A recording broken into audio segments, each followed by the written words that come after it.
Okay. Hello and welcome. Would you want to come over here? Me? Yeah, and then you can kind of be facing towards me because we will be doing some lateral things.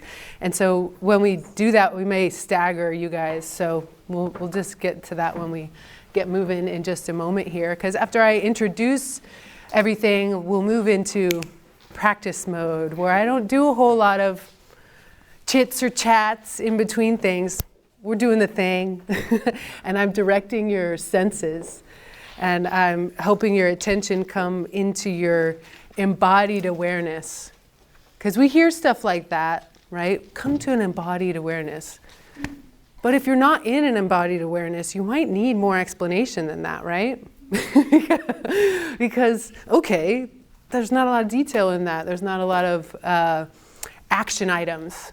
And that's really what I'm about with my teaching, is speaking action, so that as we get into practice, what's happening isn't me telling you what I think about what you're doing or how it should feel or what it might be like when you transcend your mundane existence, but rather exactly how to do the action that we're doing. And it's that cue to action in your body, and being able to get more and more control within a free range of motion. That is what we're sort of up to with this posture stuff we're doing in these rooms that are well lit and soon to be better lit even. So what we're doing is we're trying to get established in an awareness that is sensory. And so we do that through our five senses and through somatic cueing once we get into the practice. And today is a water flow. And so the element water has a particular sense that's associated with it. And that sense, in this case, is your sense of taste.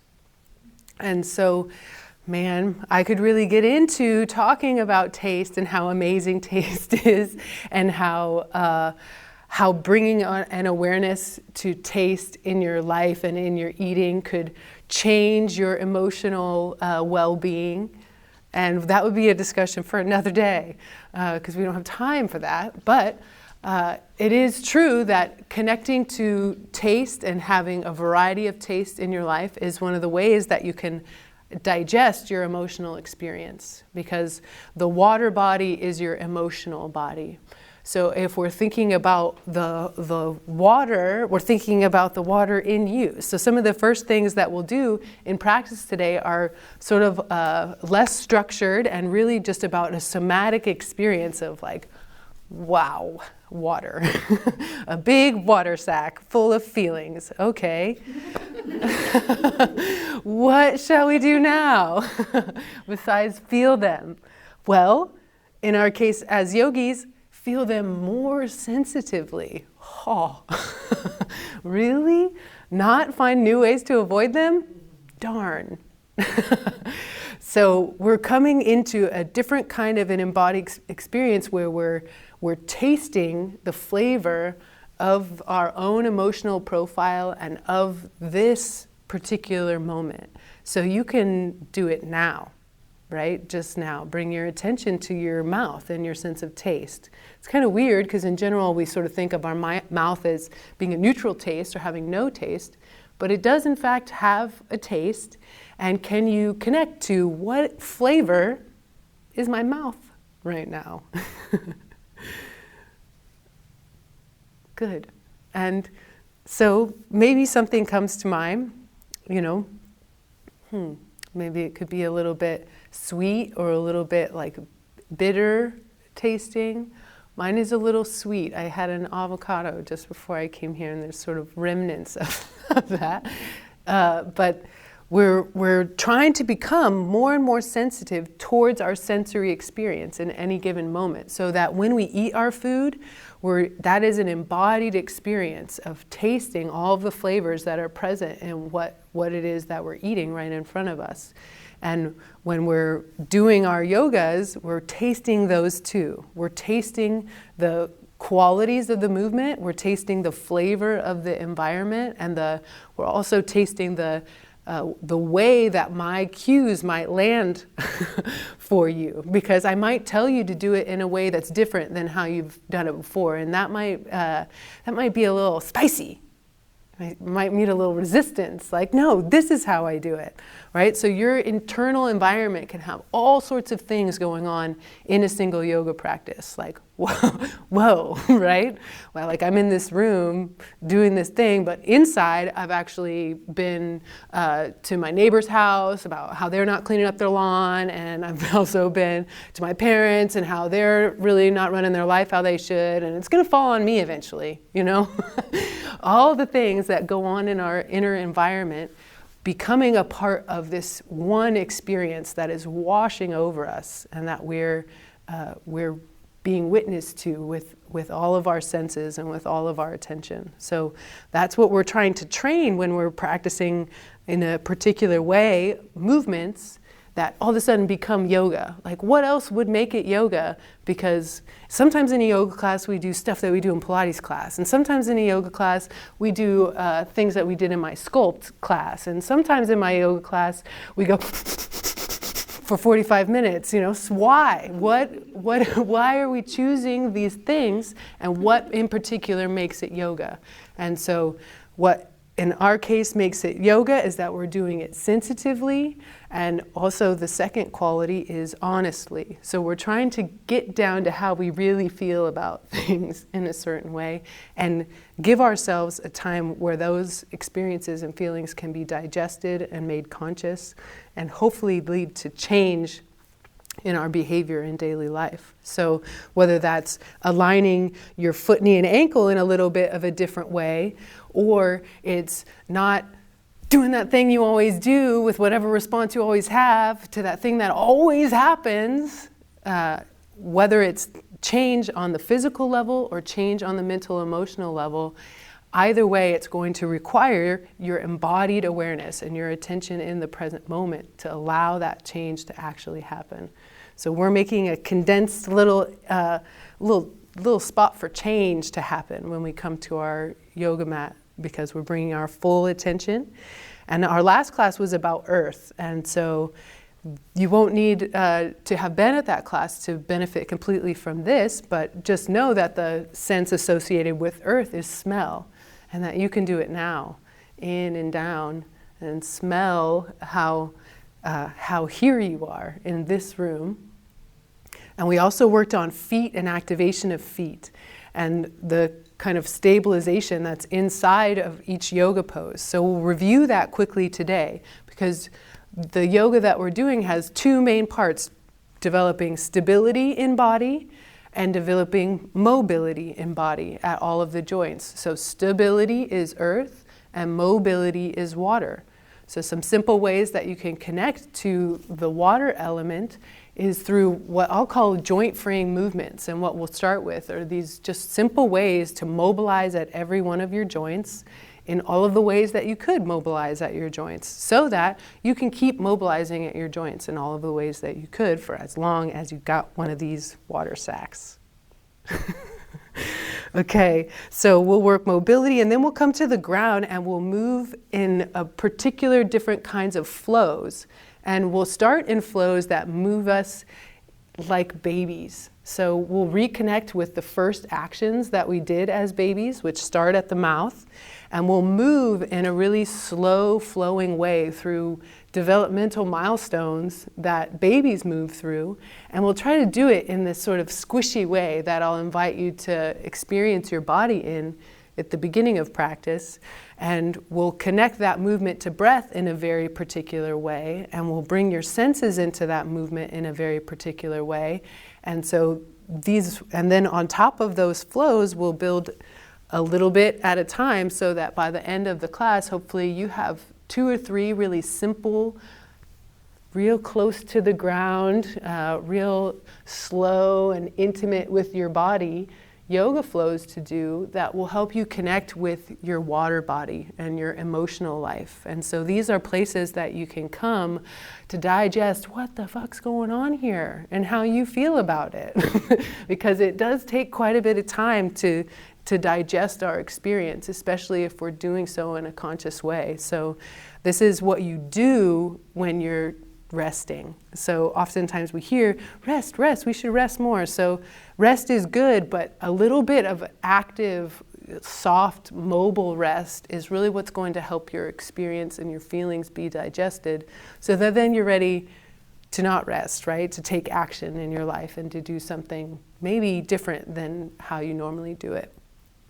Does anybody have any questions about everything I just said before we start? Okay, good. So we'll start in standing.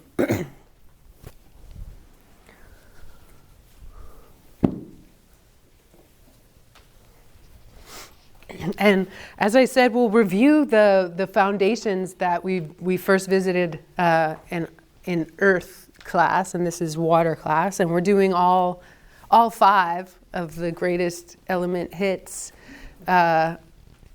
over the course of 5 months. But again, just this practice, really allowing this practice to touch you in some way, and then bringing it into your life and trying it with some frequency and consistency. Something that can happen to us in this beautiful yoga marketplace that we live in now is that we try a bunch of different practices, a different practice every day, never actually doing the same thing twice to feel how the experience of doing that same thing changes over the course of the days. So if the practice is changing, it's hard to notice the ways that you're actually changing. If the practice stays the same, it starts to get easier to have a feedback loop of how you're actually changing and how your experience inside of the practice changes. So working to find one of these yoga flows that really works for you, and then doing it with some consistency, not over a lot of time at once, over a little time over many days. So each one of them won't take you any more than 5 or 10 minutes, but you've got to do it. And you'll some of you will go and you'll not do it, and that's okay. But if you want to see how yoga helps, find some little thing that makes you feel better when you do it, and then do it consistently over time, that exact same thing. And then you'll start to see, oh, actually that practice doesn't feel the same at all anymore. Or it becomes a home base that actually starts to allow you to regulate your nervous system, which is a lot of what we're up to in these rooms also. Thank God for it. Okay, so look down at your feet, your foundation, and lift your toes, and then we'll ground actively down through the feet. So with your toes lifted, see if you can press the 4 corners of your feet down.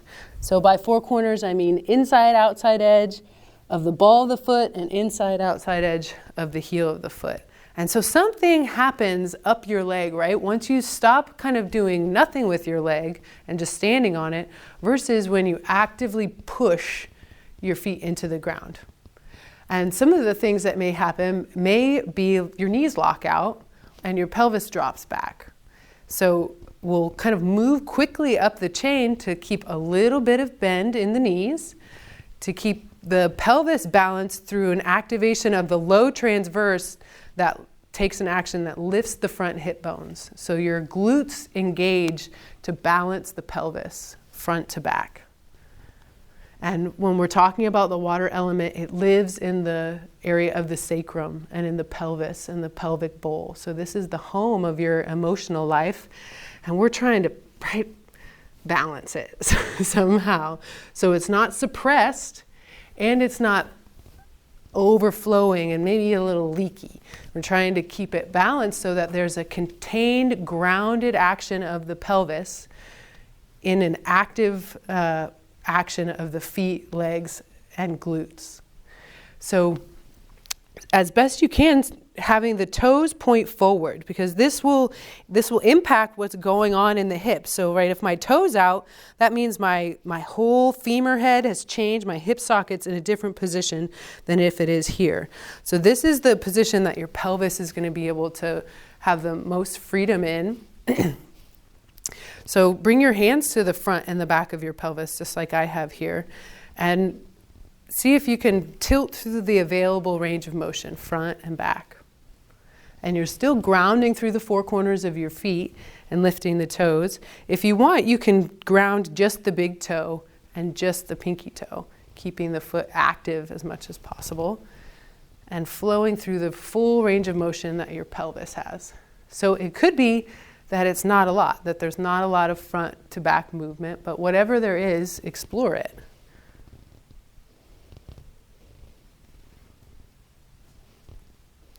Good. And then start to make that action at your pelvis smaller and smaller, and imagining it like a bowl, because in its shape it kind of is, and see if you can feel internally when it feels balanced front to back. When there's an engagement of the muscles around your pelvis that hold your pelvis steady, and it's not passive, there's a gentle activation to it. Good. So from here out, I'll just say activate your feet or balance your pelvis. But this action that we're taking of the foot and of engaging through the foot and leg to turn on the butt to balance the pelvis is something that has to actively happen. It can also passively happen, right? Let it all go. Whatever. Life's happening to me. Versus finding your stable foundation, engaging through the four corners of the feet and balancing the pelvis. Oh, so here I am, right? On the earth, engaging down, balancing and aware of the activation at the pelvis, which means being more aware of your emotional life. Because as you're grounded in this way, you'll start to get all this information from the inside, which seems very convenient and much better left down in its depths. But it is bringing that energy up to the third center, the fire center, and maintaining a containment through the ribs that can start to allow you to build heat in the body that can actually digest the whole range of feelings and human experience, life, death, and all the confusing things that happen in between. It can digest that. So by containing in this particular way through the ribs, so something I see a lot is that there's a tendency for the heart to be kind of exaggerated in this forward position and the pelvis to be dropped in this particular way. So bringing your weight back and containing at the ribs and pelvis is going to start to create a different experience of bringing a breath in and down. So now we'll bring attention to breathing and hold those actions with as little effort as possible.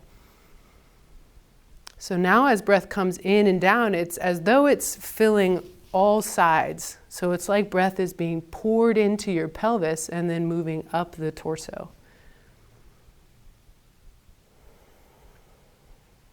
So we'll have a few moments for you to just experience that action of the feet and the pelvis and the rib cage and bring breath in and down.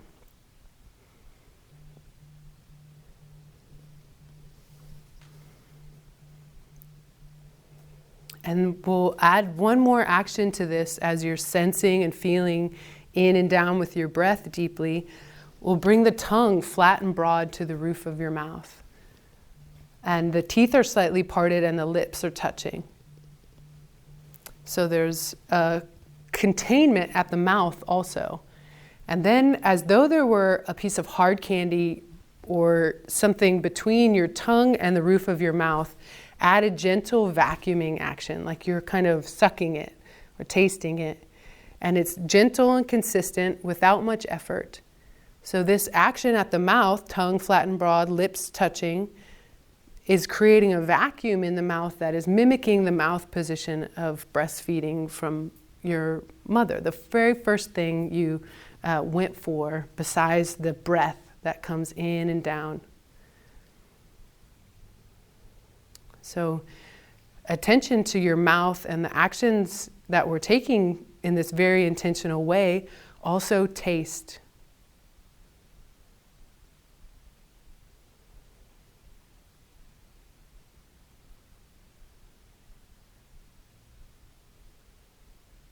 Go and taste the silence.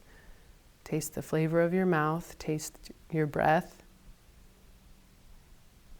And see if you can even taste the emotional mood that's present with you now.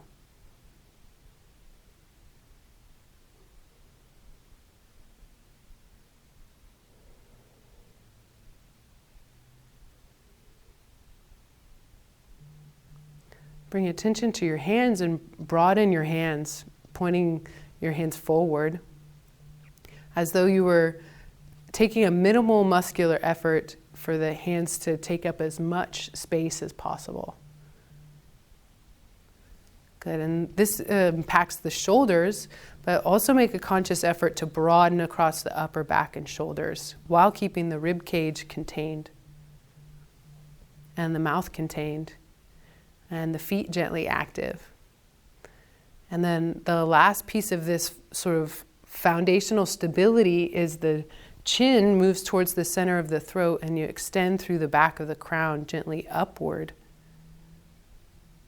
So this action at the throat is also a containment, a bandha. So these actions that we're taking at the foot and at the pelvic floor and at the diaphragm and at the soft palate and at the mouth are containing our body in a certain way that allows for the heat that we build inside of our practices to build heat.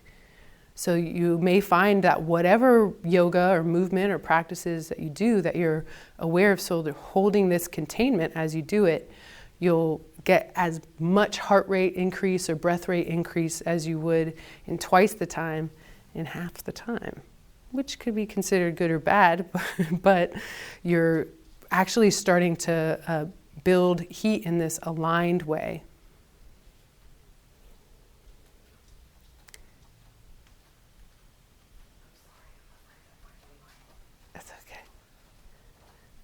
Okay, so you could taste the flavor of, oh shit, is that my phone?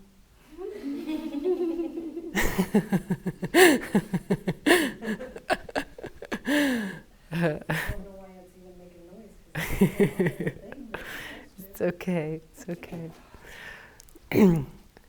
All right, so these foundational alignments will stay in place, and now we'll work on some simple joint freeing movements that you can do that will build the strength of this stability and the mobility of the joints, because when we're free at the joints, we're able to receive the most information from our proprioceptive awareness with our bodies, right? So we'll start with the neck and simply look down as far as you can, and we'll take a half circle through the front range of motion of the neck. So the hands can stay gently activated or they can relax, and the feet stay gently engaging down into the floor. So there's an effort to hold the stability of the rest of the body in place as you're just mobilizing the neck. And keeping the mouth position in place and the breath coming in and down. As we work towards mobility, what we're working with is the communication of the nervous system with the fascial system. So we're wanting your tissues to do something different than they always do. And so that has to happen through the acceptance of the nervous system saying, okay, I'm safe to offer more mobility or to let go here. So that happens through the conscious and passive exhale. So if you find a place through your neck mobility in the next couple of rounds that feels a little tight and a little bit stuck, or like there's some more tension in that area, just pause there and take a deep breath in and down, and continue to pause there as you exhale. And see if as you exhale, you can make a conscious effort to release at the areas that are holding tension. So it's as though you're working with the stretch with your breath.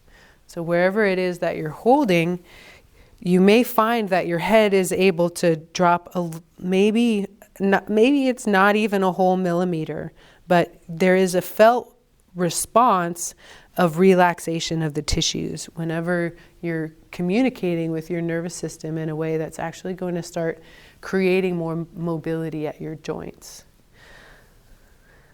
And so we'll bring the left ear to the left shoulder and hold there. And reach out of the right fingertips down in the opposite direction. Big breath in and down. And soften on your exhale. So you're adding to the stretch by lengthening through the crown and reaching through the fingertips. And then you're also adding to the stretch through your conscious exhale and the softening intentionally.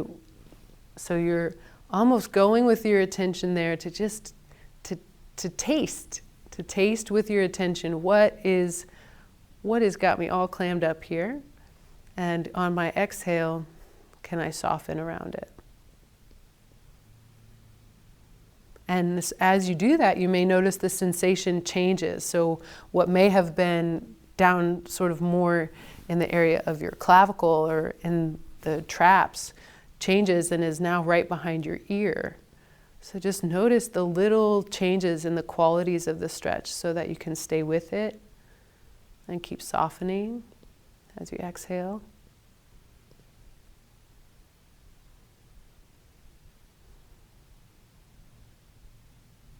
And then allowing your head to roll through the front range of motion, bringing right ear to right shoulder. We'll do the same thing on the other side. So the neck is an area that is often neglected for mobility work, but is vitally important for the rest of the body to align, for us to have the freedom of our neck vertebra.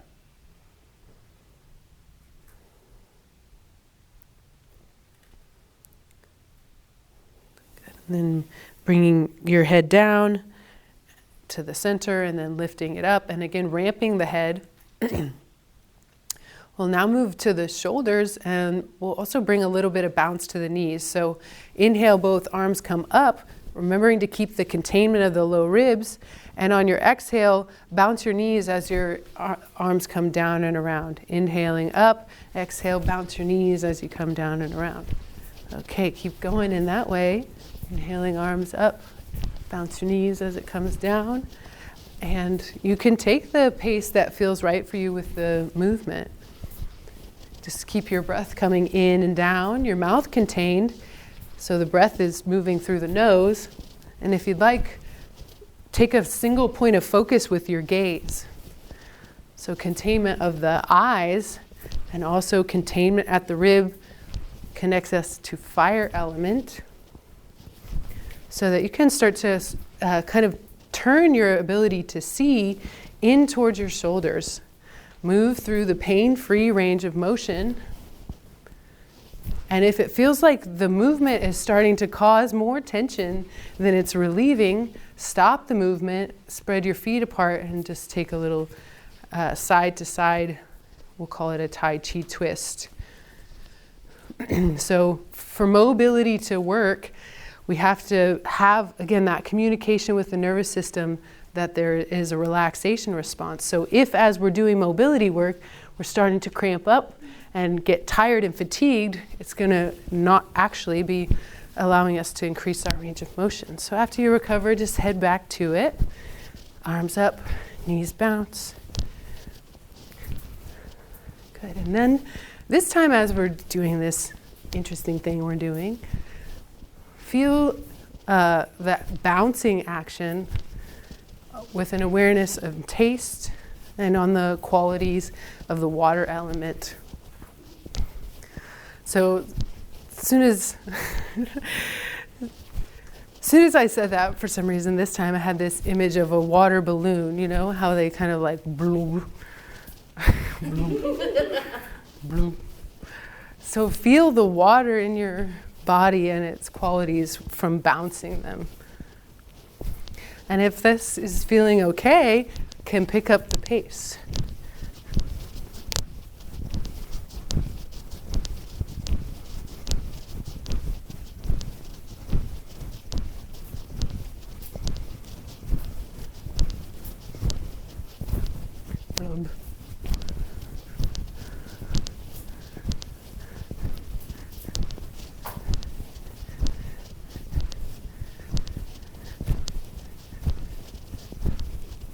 So, for these joint-freeing movements, the sort of standard amount of time that you would do it to really see a change in tissue over time would be 90 seconds for a single movement, which as you may be observing now, feels like an eternity. But keep going, don't stop. Okay, remembering you can always go to the Tai Chi twist if it feels like it's creating more tension than it's relieving. And we'll come back into our mountain pose with the feet grounding down, the pelvis balanced, and aware of the containment at the mouth, and the breath also coming in and down. So feel all the energy that got sort of stirred up through that really simple thing that we just did, and now taste that. Yum.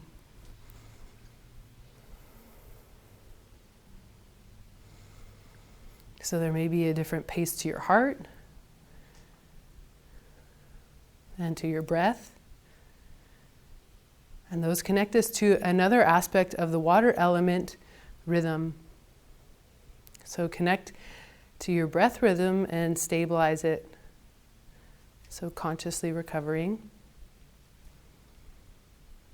Aware of the gentle activation of the feet and the mouth and the back of the crown.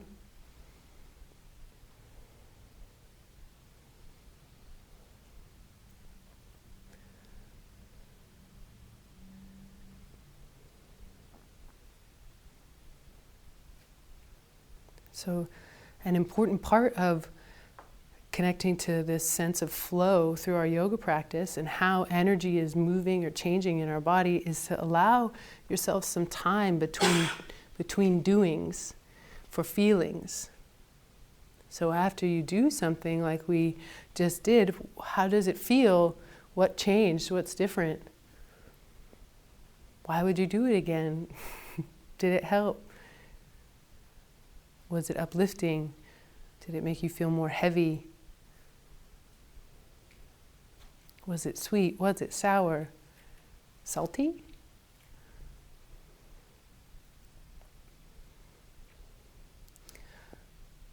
Okay, bring your attention to your left foot and really stabilize the left foot. And we'll shift weight onto your left foot. I want you to watch me first, being sure as you shift your weight that you're not dropping at the hip, that your whole hip is staying stable, activated at the glute, and lifting the opposite leg up. Can lift up any amount, and we'll be working on the mobility of the right ankle. So if it's down and you're balancing with it, it's here. If it's a little higher, you can bring it up and keep that awareness on the stability of your down leg as you're mobilizing the ankle. And you can think about your toe joints and your foot joints too. Can you mobilize the whole foot? How creepy can you make your little foot look?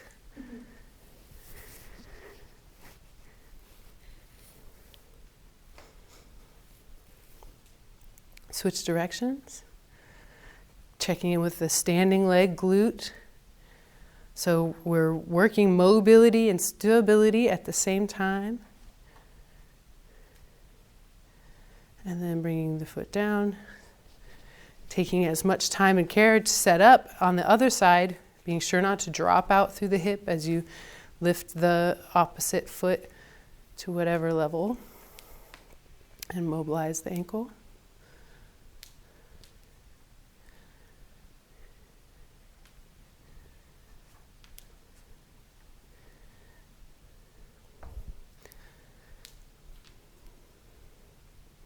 Remembering the action at the mouth, the eye containment, and that what makes it yoga is your feeling.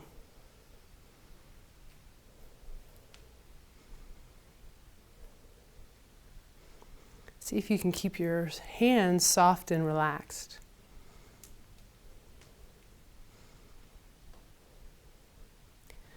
Good, I'm placing the foot down. Do another round of feeling our water body. So a way that you can really drop a lot of tension quickly is through the bounce. So just kind of coming up onto the balls of your foot, keeping your heels lifted and bouncing up and down and letting your upper body be as relaxed as possible. So just Can those shoulders be watery? Can the knees and hips be watery? Can you add more give to any of the joints as you bounce? So let more bounce happen. And this is a way that you can assess, do I have a lot of water in my water body? Am I watery? The answer for me is yes, folks. I am watery. But you can only answer for you.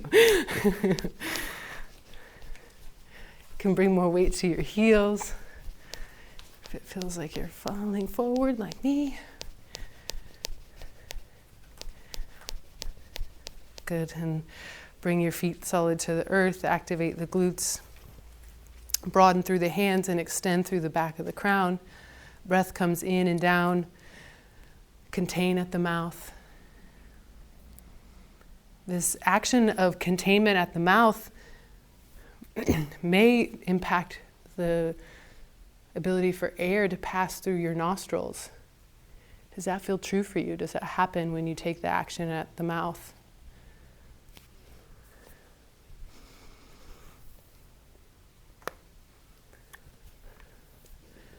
Okay. So we'll move onto the floor in a creeping position. So coming with your heads towards me, your right knee out to the right, your head turning to the right, and your arms in goalpost. So this might be, where staggering helps.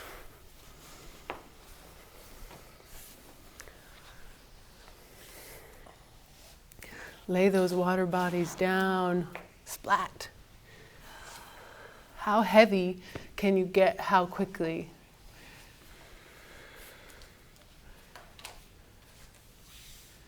So turning your neck in a way that feels like it's meeting the edge of your mobility in your neck, but it's not straining your neck. So you're positioned on a good place at your cheek. And broadening across the chest and placing the hands in an intentional way, broad across the hands. So as much surface area of the hands on the floor as you can. And your elbows are straight out from your shoulders. And your wrists are straight up from those, so 90 degrees with the hands.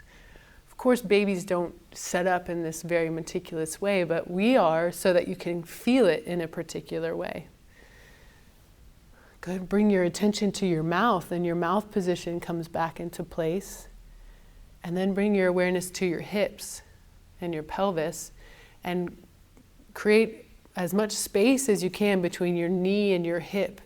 So the leg that's hiked out to the side, can you bring it as far out to the side as possible so your hip settles towards the floor?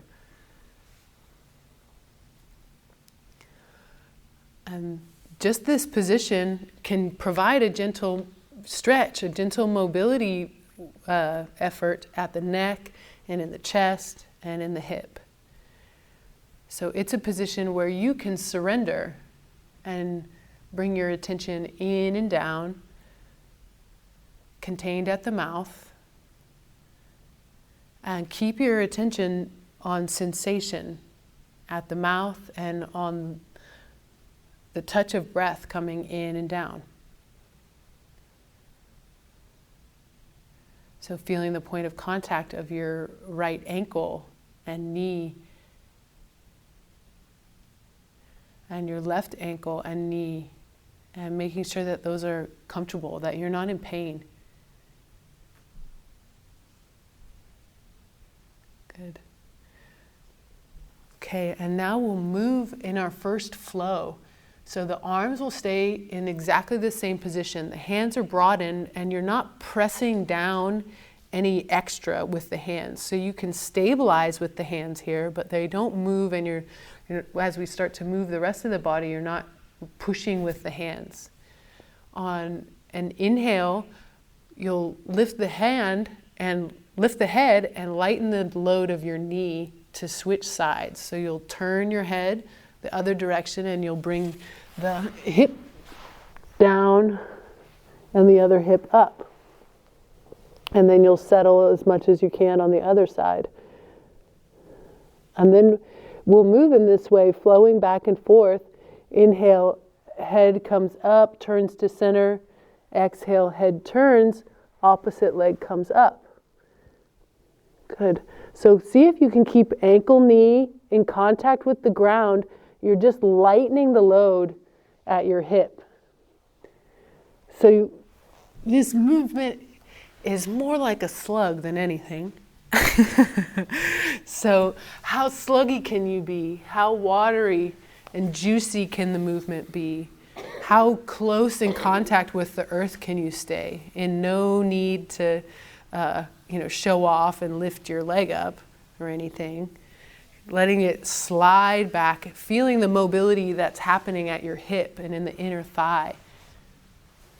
So again, you can lighten the load of the knee and the ankle, but see if you can keep them both in contact with the ground as you slide.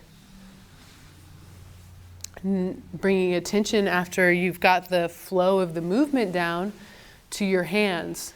Can you keep the hands essentially still and not press and use the hands to lift the head or move the hips?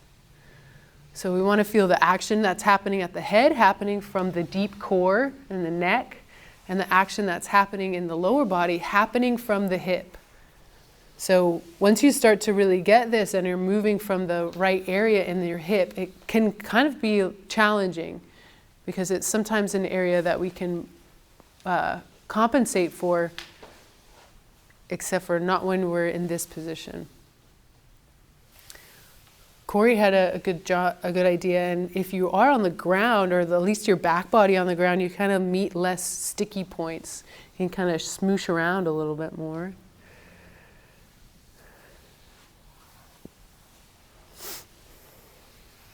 Okay, so mouth position in place, movement and breath now becoming the totality of your focus, that you have the flow of movement down. Now can you connect your movement to breath deeply? So anytime you're inhaling, you're lifting and taking the leg back, and every time you're exhaling, you're setting the head down and bringing the opposite knee up. And in addition to that, can you think about bringing the knee up as close to your armpit as you can? So you're pulling it up and really letting that pull up happen from the hip. So you're seeing how much of the range of motion of your hip you can move through with control. And once you have the movement down, go twice as fast, even slower. How much of the movement can you feel through slow movement?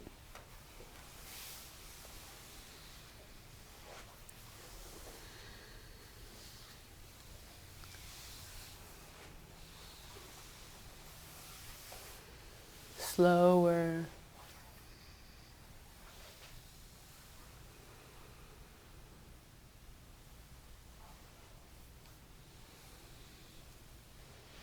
Good. So this shift of movement as repetition to movement as felt sensation. What are you doing? And which muscles are doing it? And where is your breath?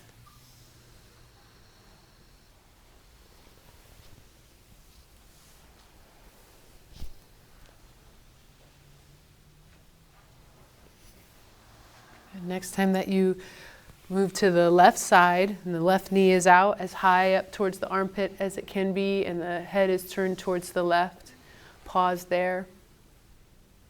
And let your left hip be as far away from, or your left knee be as far away from the hip as it can be, so that the hip is settling towards the floor and the head is heavy, allowing just the weight of the body to provide some mobility. So you're sandwiched between gravity and the earth, and you love it. You surrender to it.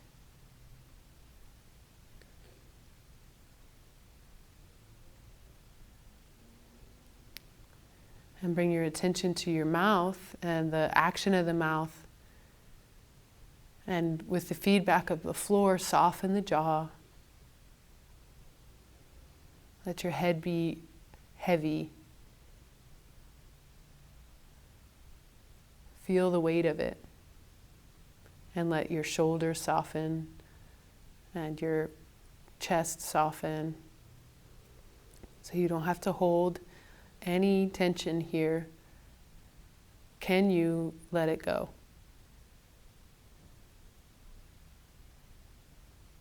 And just like we did in our stretching, it happens on the exhales. You can feel a felt response of more heaviness, more release through the exhale. So your inhale comes in and down to feel tension in the body. Maybe it's deep in the belly, maybe it's in the chest, maybe it's in your hips. No matter where it is, soften, get heavy on your exhale. So what yoga teaches us is that where our attention goes, this amazing force called prana flows. So by taking your attention to the areas that feel tight or stuck or dense, and breathing there and softening on your exhale, you're working with your nervous system and your fascial system to be more open, to be softer in the best kind of way. And all you have to do is develop this skill of letting go by becoming aware of where you're holding and releasing it on your exhale.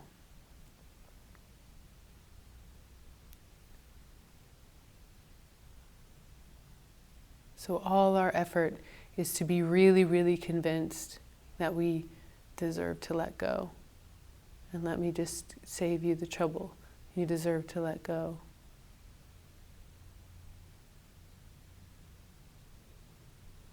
Let breath nourish you in and down. And on your exhale, soften anywhere that's holding tension. On your next inhale, bring your head to center and your legs back behind you. So bringing the forehead down and bringing the hands straight under the shoulders. Tucking the toes back behind you. We'll take a few big shoulder rolls, connecting that shoulder roll to the movement of your breath. So your forehead's down. As you inhale, your shoulders come up towards the ears, squeezing. As you exhale, they go back and down the back. So head stays down. Inhale, shoulders move up. And as you exhale, back and down, shoulders move back and down. So this may be like Crunchy Town, y'all. And so this is a simple mobility exercise that you can do where you're not pushing, you're not striving, you're just moving through the available range of motion so that you're communicating to your body and to your nervous system that you want to have this range of motion. You want those scapula to just be free to move up and down and support the backside of your heart.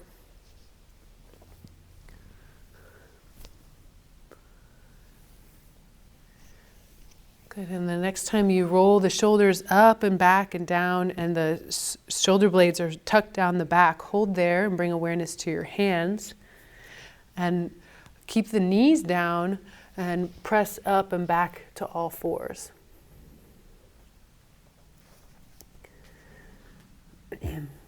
And then back to child's pose. Forehead grounds there. Inhale, coming forward, and then also down. And then coming back the other way. So this is our next little simple flow. So you're holding the stability of the core actions as you're flowing from the pelvis to move the spine up and back. So as best you can, as you're lowering yourself down, hold the core contained. So ideally you wouldn't feel any strain at the area of the sacrum in the low back as you're moving through this.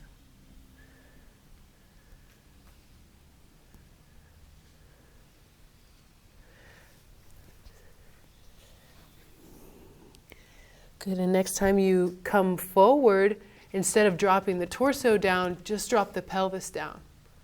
So now we'll move through child's pose to sort of a cobra or an up dog variation. So you're thinking of lifting the front hip bones here so that the action doesn't have a bend at the pelvis, but rather you're getting into the front of the hip. So don't let your low belly go. Keep the butt on as you come forward. Keep the low belly engaged as you come up and back, and then arch the low back to release it.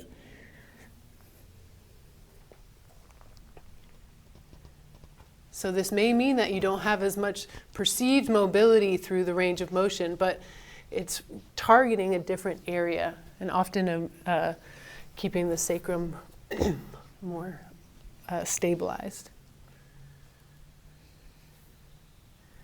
Good. Now go slower. Connect the movement to breath more deeply. Feel more of what's happening through these ranges of motion. And you can keep in your awareness your emotional flavor, also known as mood. I like this one, I don't like this one. It hurts, it feels good, all of that happening, but keep the same steadiness to your action.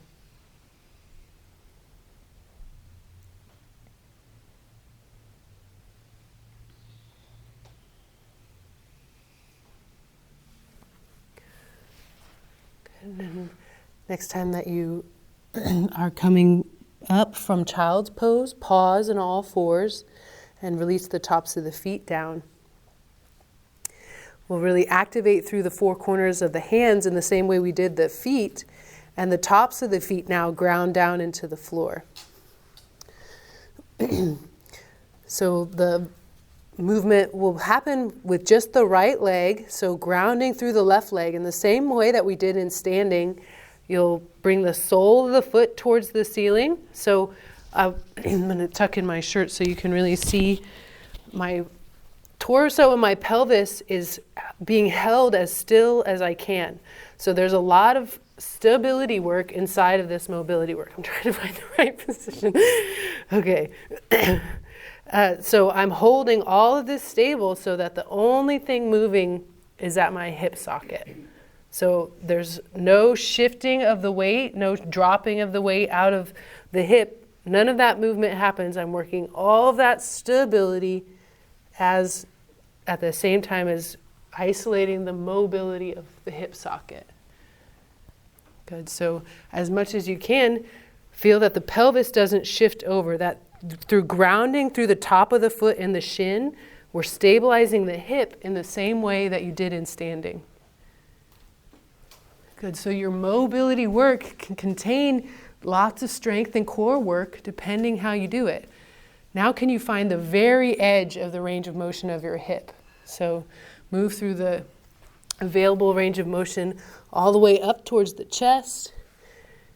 And then as you lift the heel towards the ceiling, don't let the pelvis and the rib cage relationship change. Keep the front of the core contained so that the movement starts to feel more like a stretch in the psoas in the front of the hip once you reach in range. Good. And then go slower and feel more. Ooh, shut up.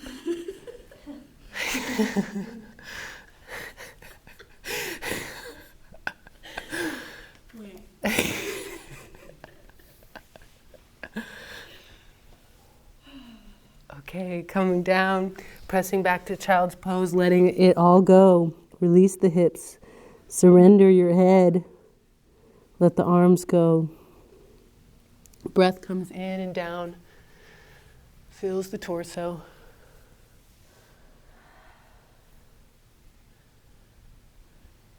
Notice the difference side to side in your hips. So something that happens through mobility work is we gain more inner ability through sensation to feel our joints.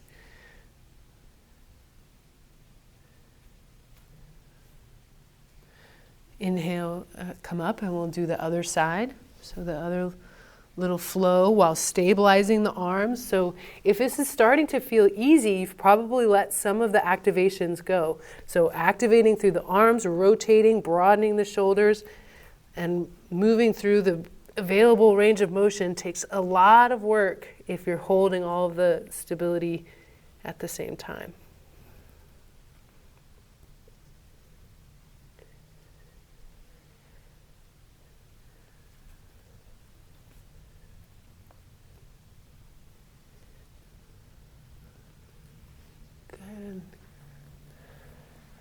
The next few rounds, see if you can go half as fast.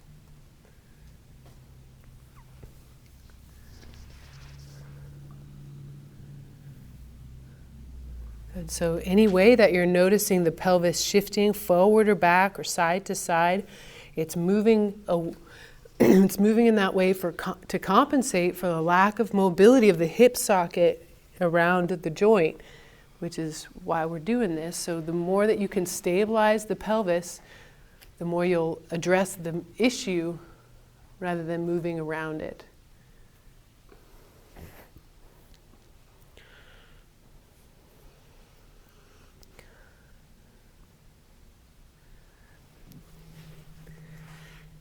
Good. And then bringing the foot down and walking the hands forward and coming forward and down onto your belly and into the creeping position on the left side. So on your right side. Your right knee is up as high as you can. Your right head is turned. Your head is turned to the right. Again, position yourself so that just being in this is a stretch, is a mobility. You can sense a stretch possibly at the inner thigh, the neck, chest. Sometimes it takes a little work to get your water body feeling comfortable in this position. It is worth the effort to sort of get everything placed so that you can surrender the effort to hold your body to the earth. Keeping everything the same, just turn the head the opposite direction.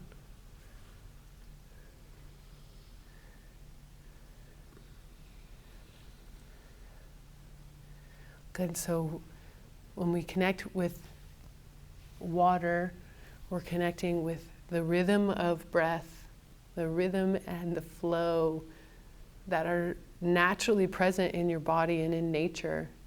So simply by resting and letting your body be heavy and bringing all of your attention now towards breath moving up the core of the body. So breath comes in and down and it fills the belly. Now bring awareness to the floor and the resistance of the floor and allow that resistance to press the breath into your back body and move all the way up into the space behind your heart as you complete your inhale.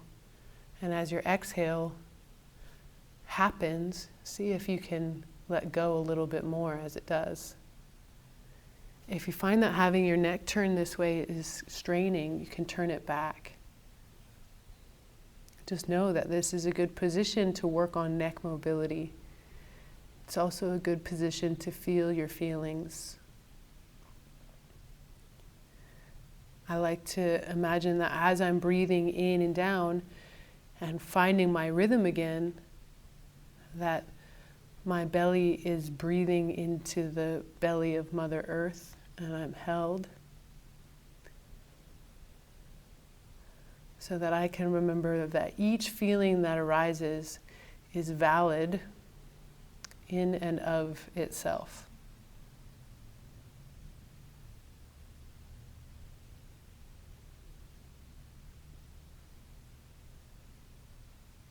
Breath comes in and down, fills the torso, moves into the space behind the heart. And as you exhale, you soften your water body and any gripping that you can become aware of.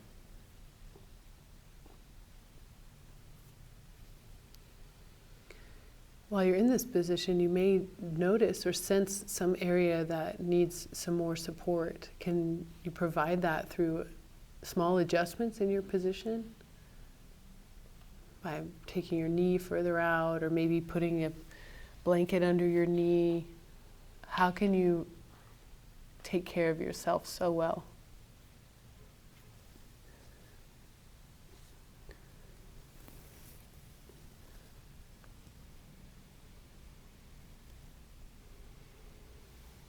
So we have this nerve plexus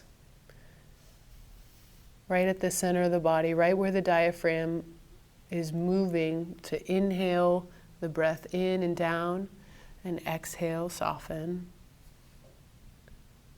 And this nerve plexus is a place that we can tend to grip and clamp down.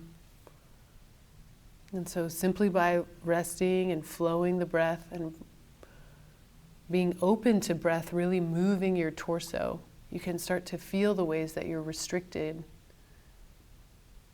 Internally, your fascia can get all knotted up.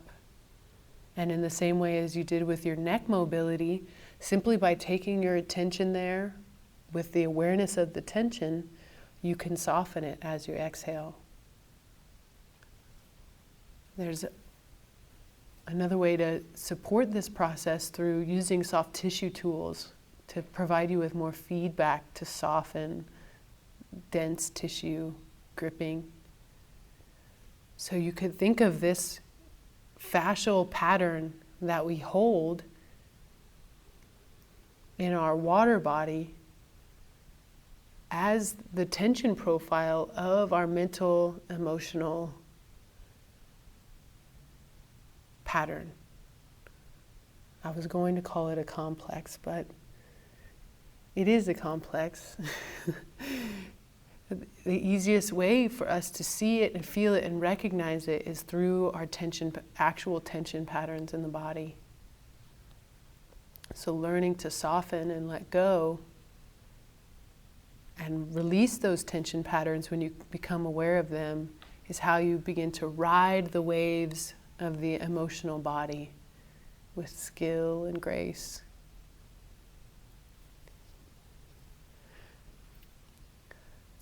Bring both arms up overhead and bring your head down and your leg back behind you. So you'll be sort of in a prostrated position.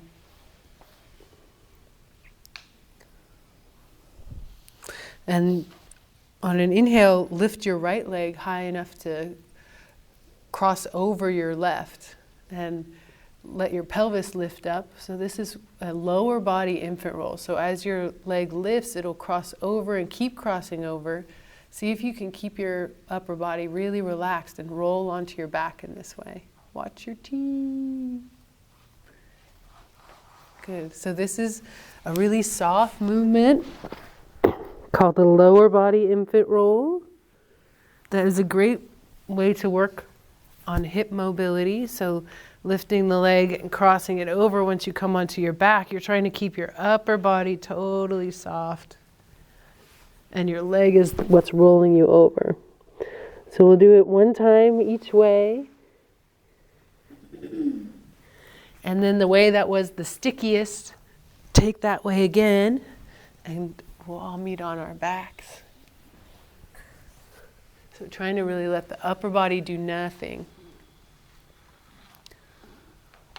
This is a great way to sort of connect in and feel those fascial patterns that connect our upper and lower body. And the slower you move, the more you'll feel about it, and the more you'll learn.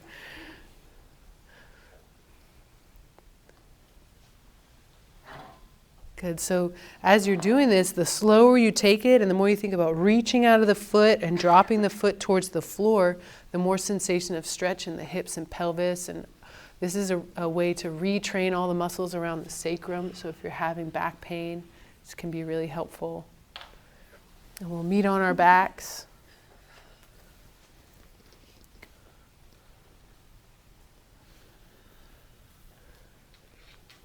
And set up for Shavasana. Once you get there with your feet a little wider than hip width and your hands far enough away from the body that you feel some space at the armpits. Can get all your cozies.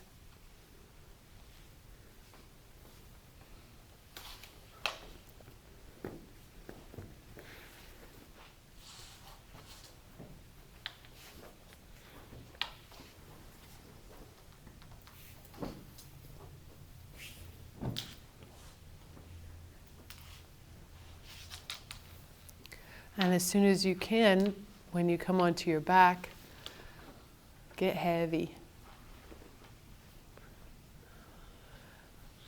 Like that water balloon, blob.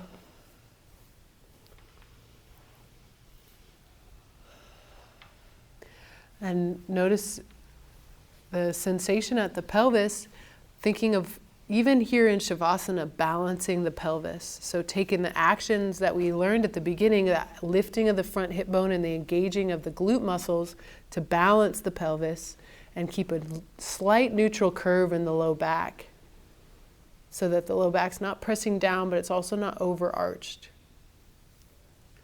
Good, and then breathe in and down into that balanced pelvis and let breath move up the torso through the sides and the back body. So rather than thinking about trying to breathe any particular way, on the inhale, just move the torso as much as you can. Not just up, but sideways and back. So this way of breathing is taking that idea of prana and flooding your torso with it. So feel the sensations of breath and notice your rhythm. And we'll see if over the course of this time of rest you can connect to a rhythm that mirrors the breath rhythm at homeostasis. Because wouldn't that be nice? That there's an inhale that meets but does not exceed your capacity. So there's an easeful inhale that fills the torso. A smooth, pauseless transition between inhale and exhale to an exhale that is complete about a second longer than the inhale was. So say your inhale is 3 seconds, smooth transition, your exhale is 4 seconds. And then there's the briefest of natural pauses before the inhale again comes in and down to flood the torso with awareness and life force. So finding the right rhythm means finding the right ratios of inhale, pause, exhale, pause.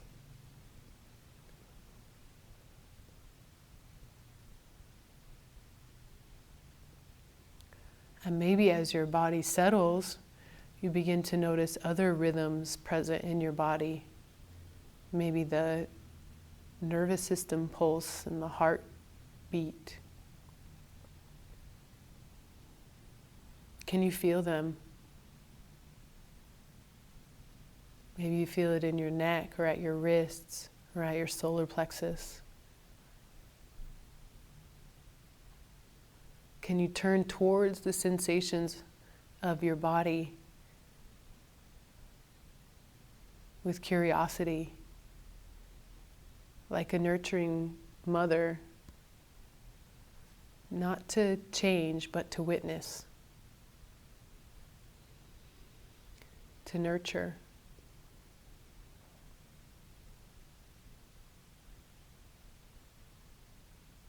So it is this arrow of attention towards ourselves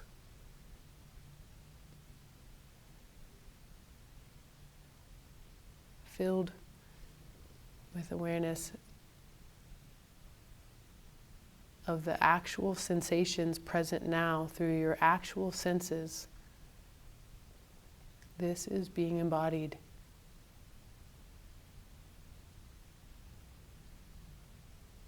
You let go of all of the ideas and you start feeling the sensations that are happening now. And you let that be enough.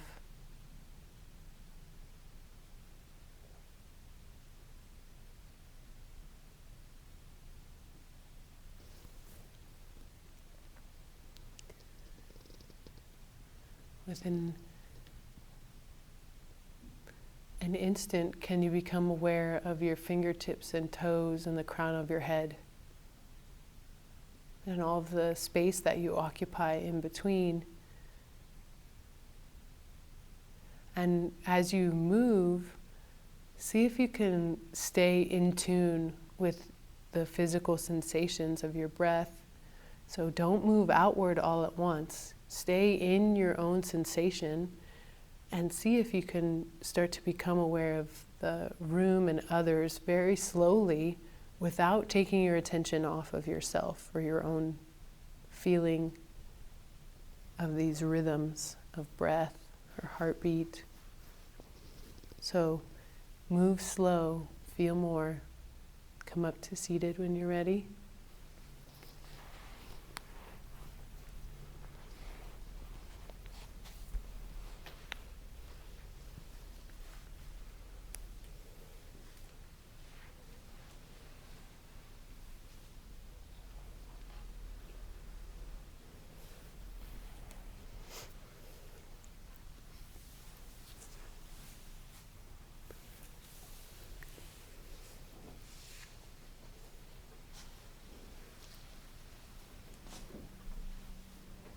So as you come up to seated, just connect with that stable rhythm.